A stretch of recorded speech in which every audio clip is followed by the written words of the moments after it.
Most people using a soldering iron today are making one very basic mistake without even realizing it.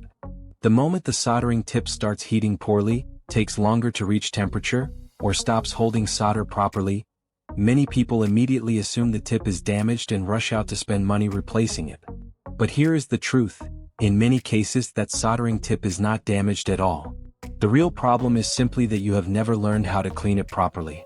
But before I show you exactly how to clean and restore this soldering tip, let's test something first. Right here, using this soldering iron in its current condition, I'm going to do a simple test by soldering two electrical wires together. And through this test, we'll find out just how bad the condition of this soldering tip really is before we begin fixing it.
You've just seen the condition of this soldering tip for yourself, right?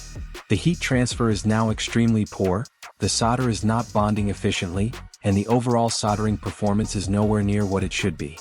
Honestly, the current condition of this soldering tip is really bad. For the very first step, we're going to remove the soldering tip from the front section of the soldering iron.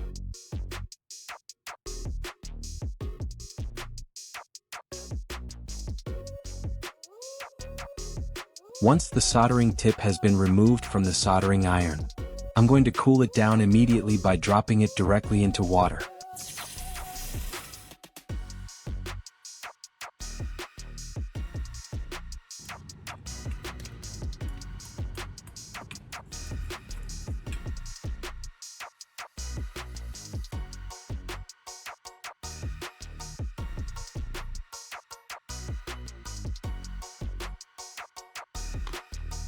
Has any experienced technician ever revealed this secret to you before?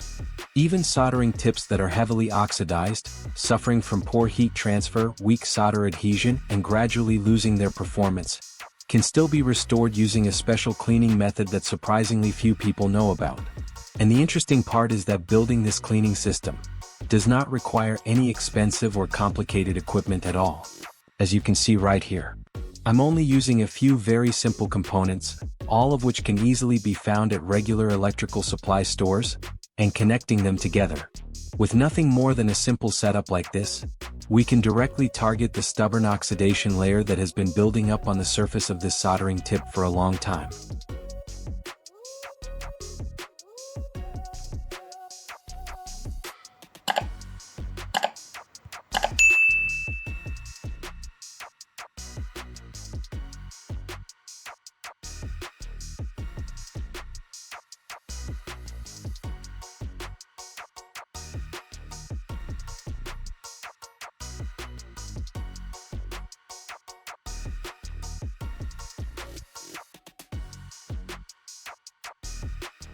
What I'm holding right now is a nut together with a short threaded bolt, and I'm going to connect these directly to the negative terminal of the power supply.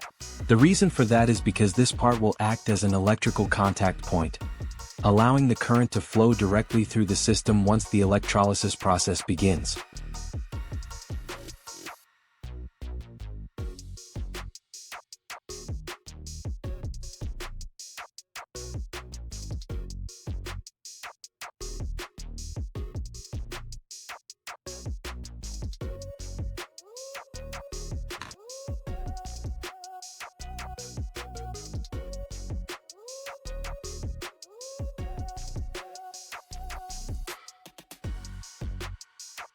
on the remaining ends of these two electrical wires. I'm attaching a pair of alligator clips so they can be connected directly to the power supply more quickly and conveniently during operation.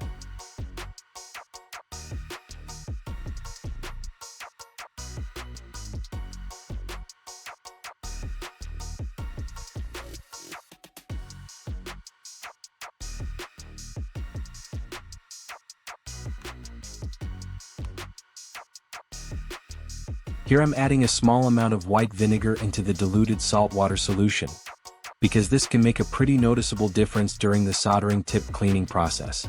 The mild acid found in white vinegar helps soften and break down the oxidation layer that has built up on the metal surface faster, allowing the electrolysis process to work more effectively compared to using regular salt water alone.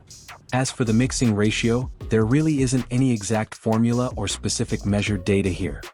So you can simply watch the amount I'm using in the video and estimate a similar mixture for your own setup.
Since I don't have a battery pack available here to provide power, I'm going to use this standard battery holder as an alternative.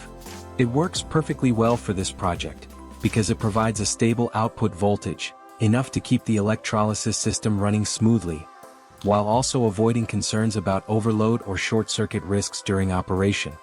With a simple trick like adding these two metal washers, connecting the power supply to the entire electrolysis system suddenly becomes much easier.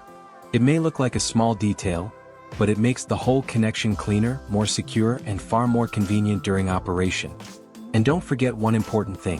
While the cleaning reaction is taking place, keep a close eye on the solution inside the container.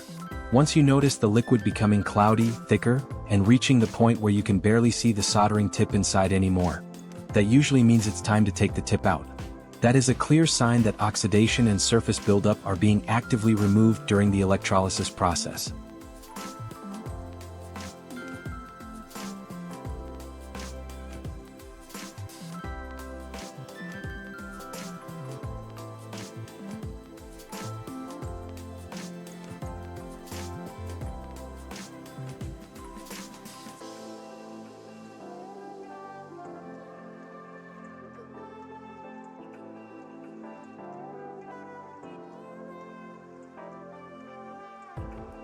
Alright, at this point the initial cleaning process is now complete, so I'm going to take the soldering tip out and move on to the next cleaning step.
To completely clean away whatever residue is still left on the surface.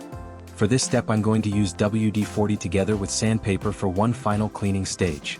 This combination helps remove stubborn oxidation layers more effectively, especially the parts that were not fully cleared during the electrolysis process earlier.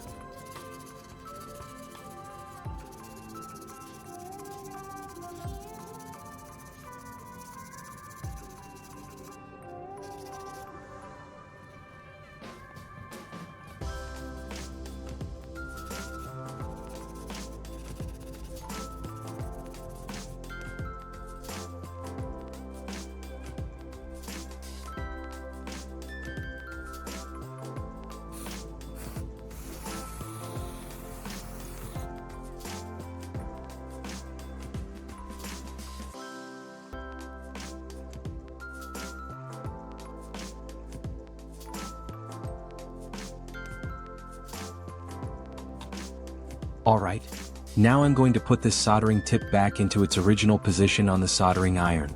And right after that, we're going to run the same test one more time, to see exactly how much the overall performance has improved after going through the entire cleaning process.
So after watching this entire experiment from beginning to end, what do you think about the final result?